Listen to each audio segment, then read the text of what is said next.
So I'm back working on the window seat cover for my daughter.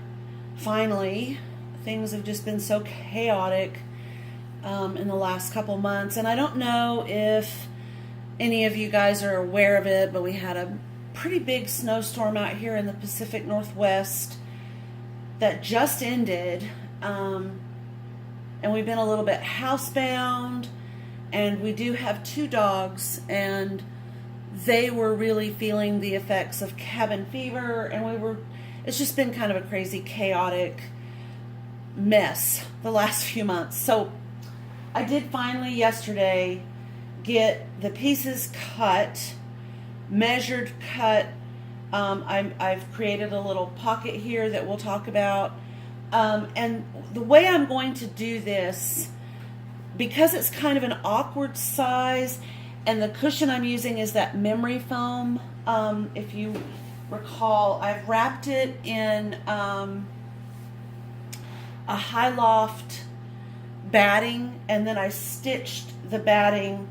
I just kind of wrapped it all the way around, and then I hand stitched it, in the middle, kind of like this, and just kind of did a whip stitch to hold it all together, wrapped around.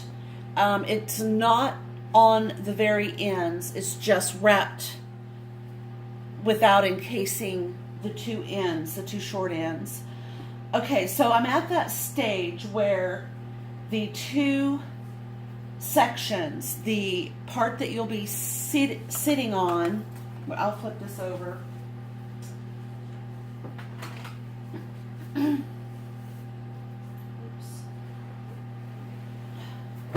So the top part, which of course I am going to press this, starch it and press it very heavily once I've gotten it completed. But anyway, this piece, basically the way I did this is I had my piece of fabric, I laid the foam down on top of the fabric, and you would do that on the wrong side of your fabric. And then I just took my ruler. I don't think it was this one, but one similar to this. And I measured this depth here, and for me it was 6 inches. So which is kind of weird, but then if you think about it, it's a 4-inch piece of memory foam, and then I've wrapped it completely in high loft batting, and then after I did the wrap, I steamed it so the batting actually lifted a little bit more, so there would be 2 inches. So anyway, that's 6 inches this way. So I just laid my ruler down like this on top of my fabric, and I drew dashed lines, and then I drew a straight line all the way down on my fabric with a piece of chalk made for fabric that I think I might have taken back upstairs. Yeah, I'll show that later. Or no, I won't. It's right here.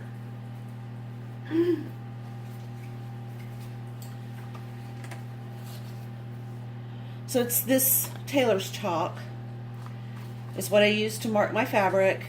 And then I added a 1-inch seam allowance. I went around, after I did all those measurements, I did the ends, length and depth, and the same thing all the way around. So I had this 6-inch, 6-inch, 6-inch line all the way around, and then 1 inch out. So I had my 6-inch and then 1 more inch out. I drew a whole separate line all the way around, and then I cut that out. And because my fabric, I only had like pieces of fabric left that I could use to make the bottom portion,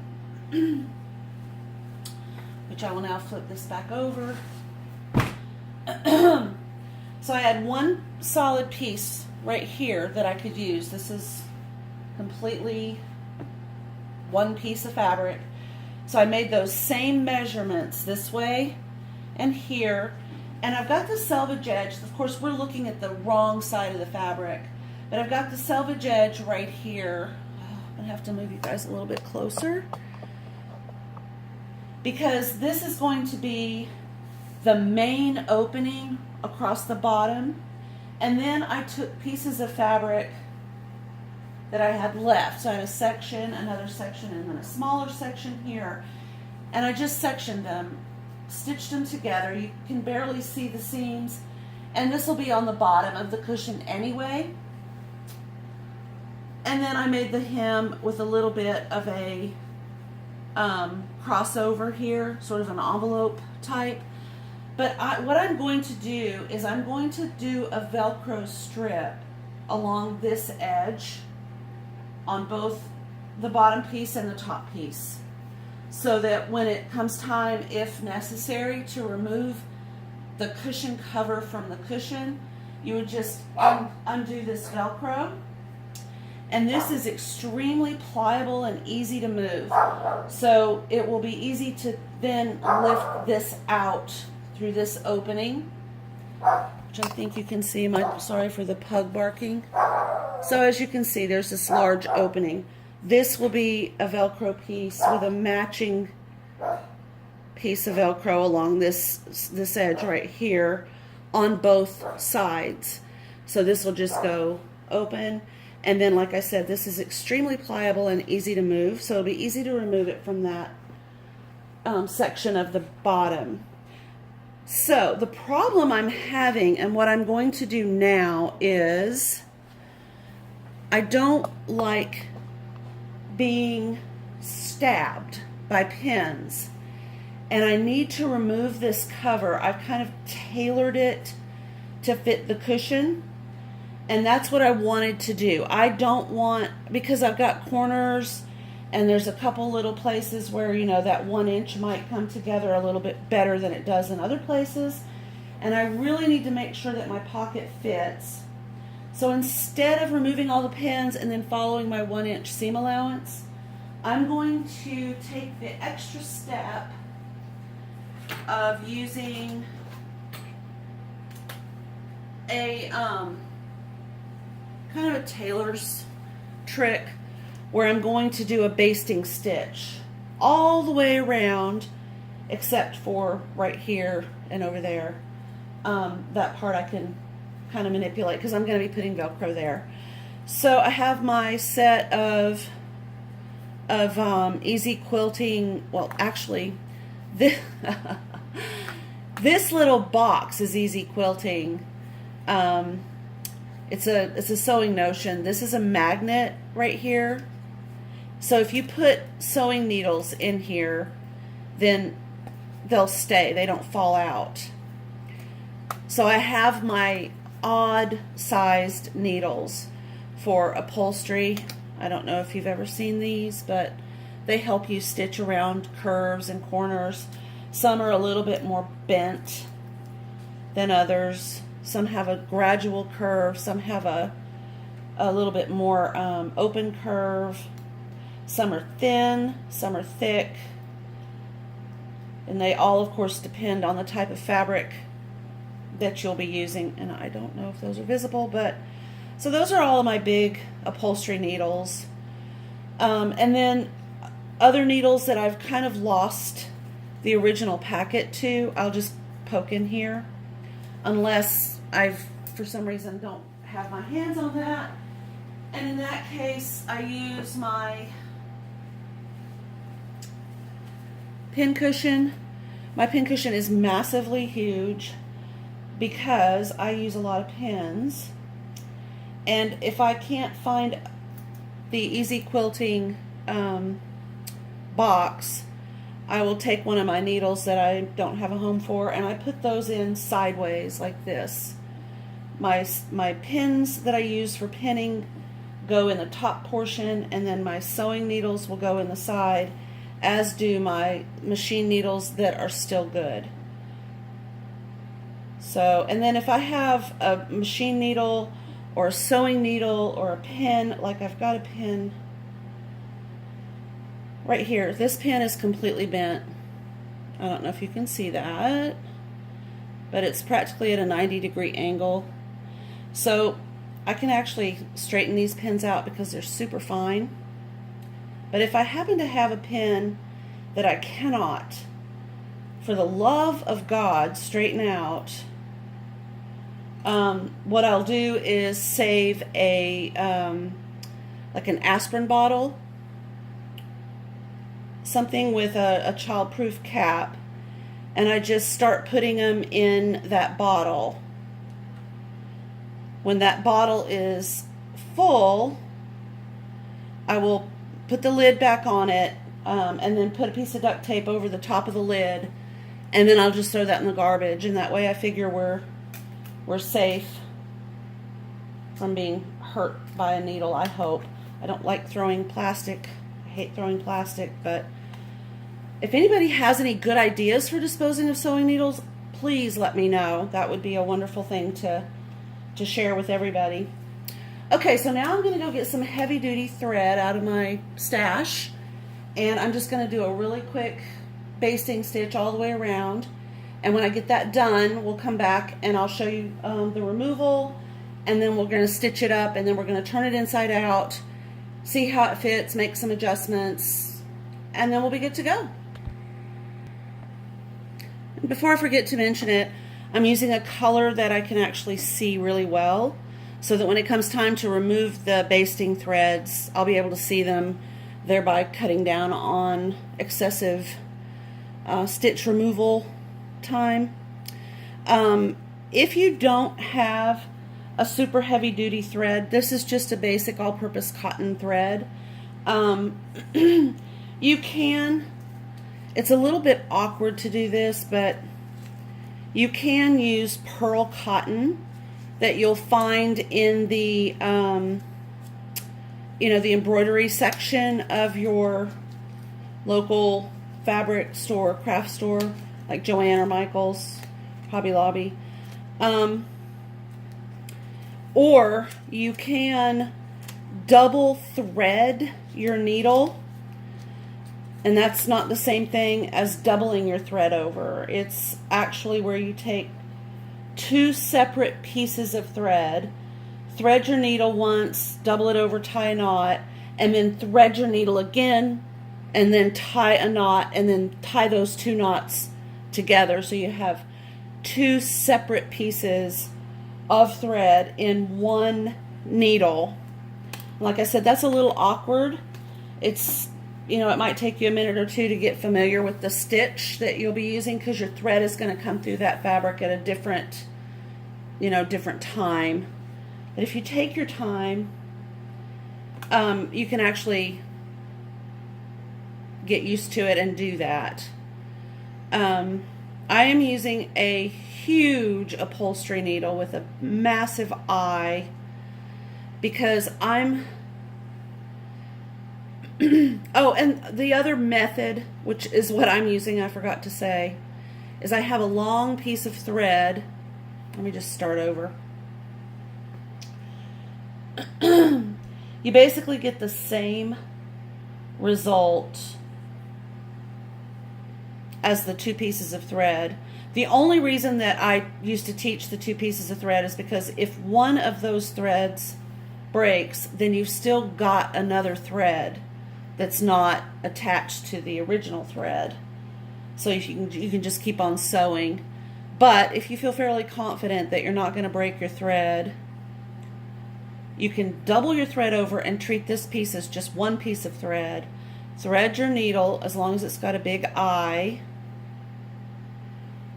and then treat this as one piece of thread. So you're basically double threading. You'll have a total of 4 pieces of thread.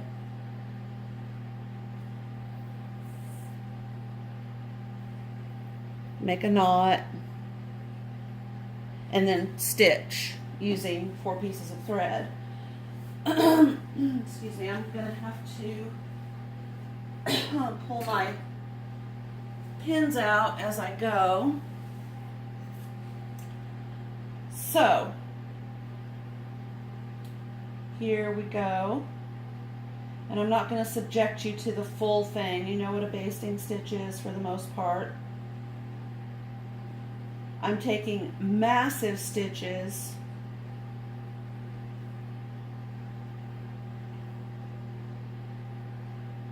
And as I said, my needle is very big.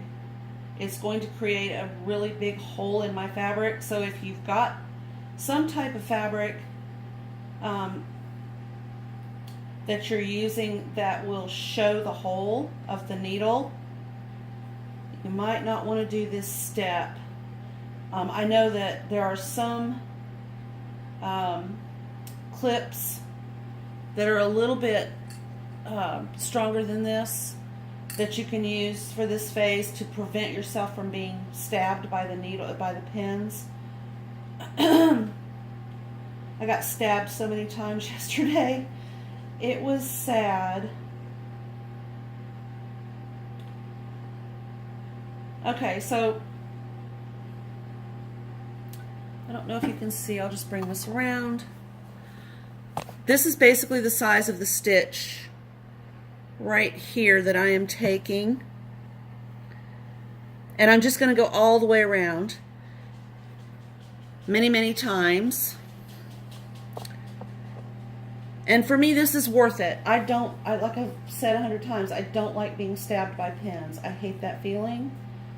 It's unnecessary if I can do this. And I do really want my window seat cushion to fit. So it's worth it to me to do this step. All right, so I'll be back later. Okay, I thought I would point something out on the corners here. And you'll notice I'm using a single piece of thread. I feel fairly confident that I can do that. At the corners, I really want these corners to look nice. So I'm holding my two different pieces of fabric together with my left hand. And I'm going to take tinier stitches, and I don't mean like a basic sewing stitch, but I'm checking to make sure that I'm getting as close to the exact stitch that I'm going to use and the way I want the fabric to look, the manipulation of this fabric, with my needle and thread here, so that when I do take it to the sewing machine, it'll just be a simple matter of following along with that exact stitch and the location. And if I were concerned, and I will say that on the top end, or the opposite end, not this one but the one at the other end, I do have some concerns about the way those two corners came together. Boxing the corners I had to do that basically using geometry, because with my wrapped piece of foam, this corner is not exactly the same size as this corner, and so forth. So all four of my corners are unique in that regard. I mean, not to the point where if I just decided to be lazy and not take care, then, you know, it would be easy to just stitch them all basically the same and then go on from there. But I kind of want them to be a little bit tighter and neater. So I'm going to take a little extra care as I hit these corners to do a little bit closer stitch, so that when I pull this off and take it to the sewing machine, I will have a very good idea of what it needs to look like as I'm sewing it with my sewing machine. Before I finish going completely all the way around, I wanted to show you a technique that my paternal grandmother taught me decades ago.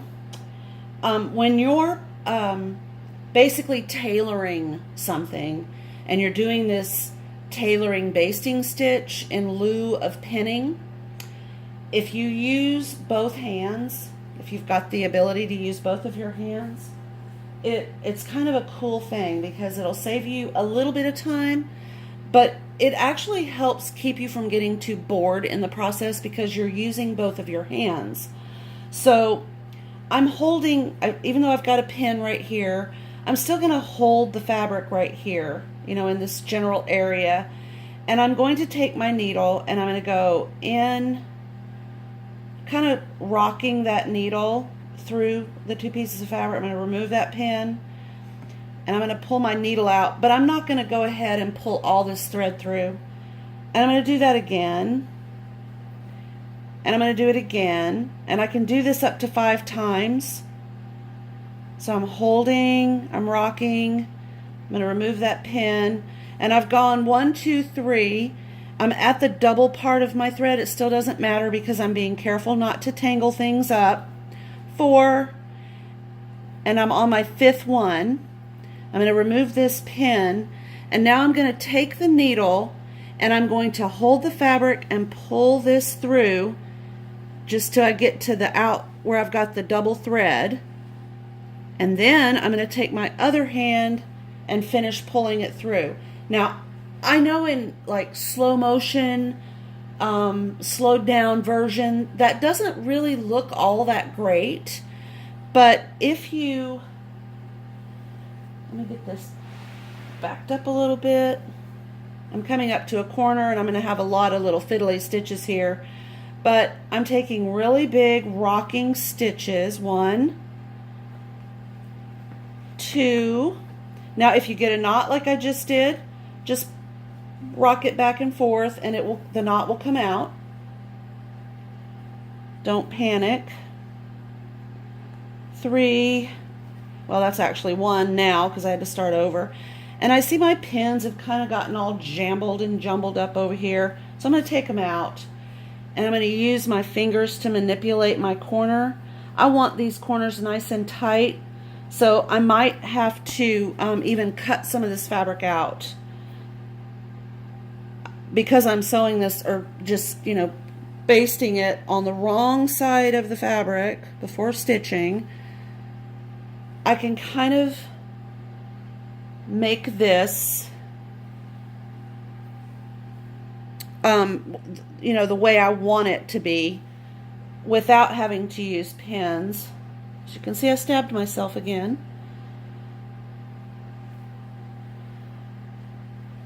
Okay. And I'm just watching where my needle is going, making sure it's nice and tight.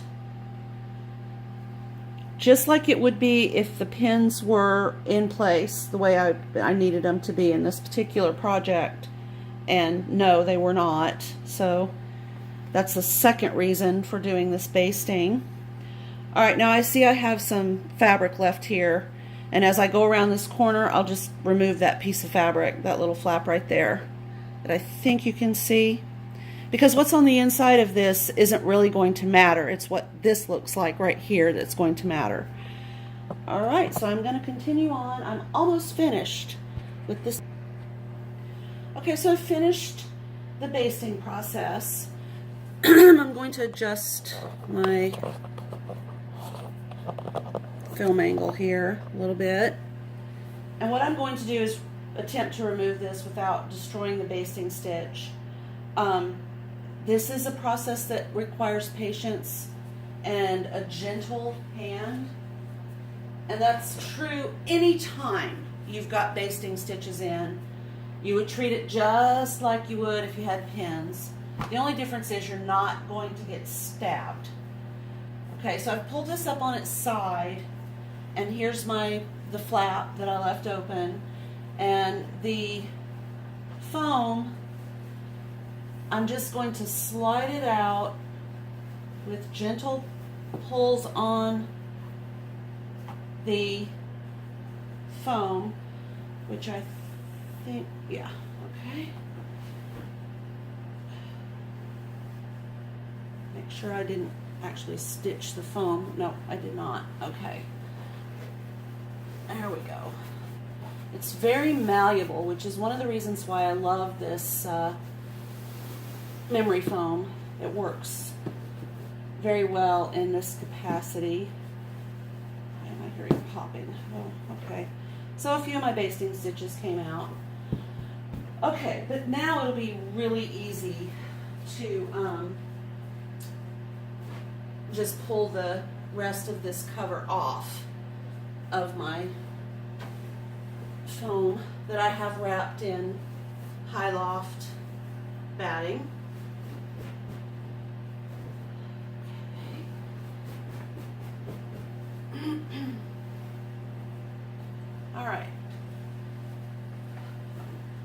did want to show that. As you can see, I just kind of did a real quick stitch right down the middle, wrapping my memory foam in this high loft batting. Okay, so now my cover is off, and there was a spot on this end that right here, I don't know if you can see that, where my basting stitches kind of failed. But the good news is I can just pull this thread to regain some of those, and my markings for my stitch guide, my seam allowance, are still there, so I can actually just, in this area right here, I can follow that.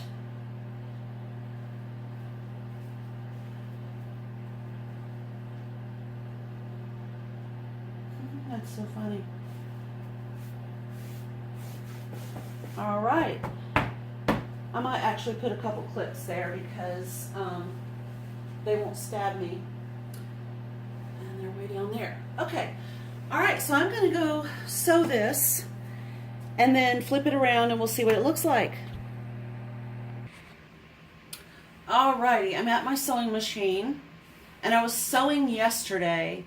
So obviously, you know, I was putting those pieces together for the main body of the cover.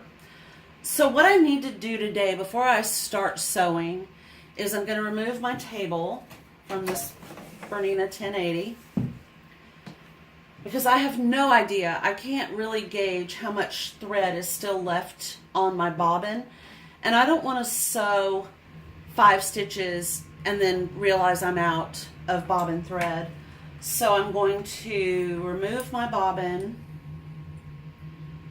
to check how much thread I have. And it looks like I have enough that I could probably go down one side. But instead of doing that, I'm just going to roll this one up and load a different bobbin.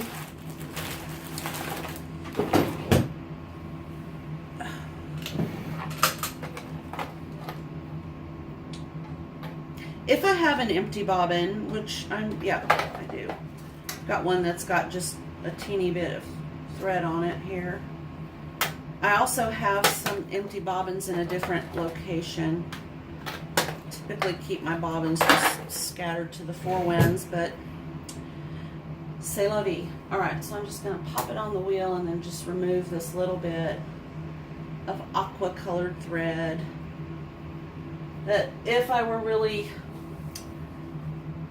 conscious of saving, I would just roll it up and save it for a different project for hand stitching, but not today. All right, so I'm going to wind up another bobbin, and while my bobbin is winding, I'm going to kind of give my machine a once over, sort of a visual checkup. Make sure that the needle is still tightened up, etc.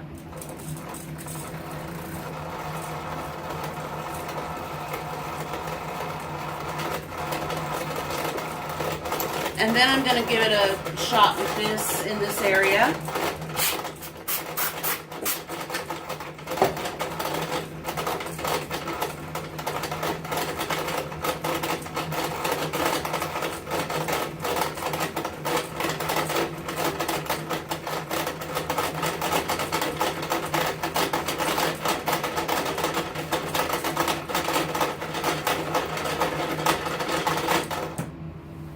All right, so for every single solitary sewing project that I do with fabric that requires a colored thread, I buy at least 2 spools of thread, and I try to make sure that I'm getting the same batch number if there is one. And that way, if let's say I'm rolling up my bobbin and something happens to it in that process and I end up losing a good amount of thread, you know, to a messed up bobbin fill, I don't have to worry that I'm not going to have enough thread in that same color to finish my project.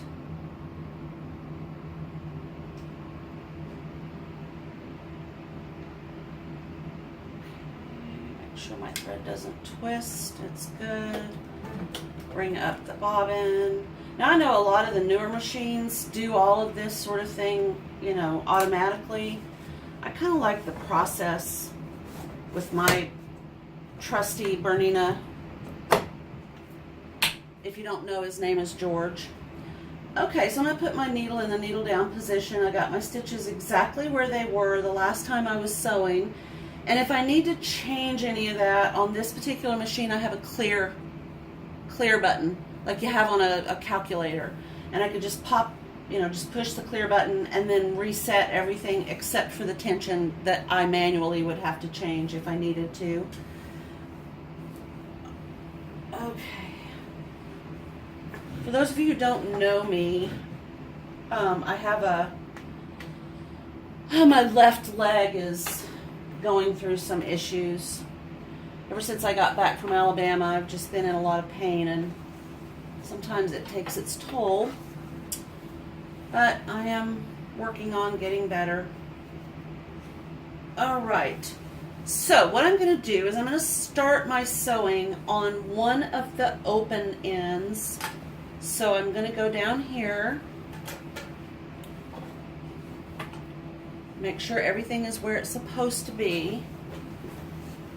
As you can see, I did use a couple clips where my tailor basting stitch came out. Right? Make sure that my fabric is smooth underneath my hand and that it's not curling up. Sometimes it will. These heavier upholstery fabrics tend to be a fighter. Alrighty. Now I'm going to go on the inside of my basting stitch. It won't hurt my project if I accidentally cross into that, but it will make it harder to remove. So I'm going to try real hard to just stay just to the inside of my basting stitch all the way down as I go. And that was the way that I applied it. Now some, you know, if you wanted to, you could say to yourself as you're applying your basting stitch, I'm going to be going on the outside. But for me, it's on the inside. I want a good snug fit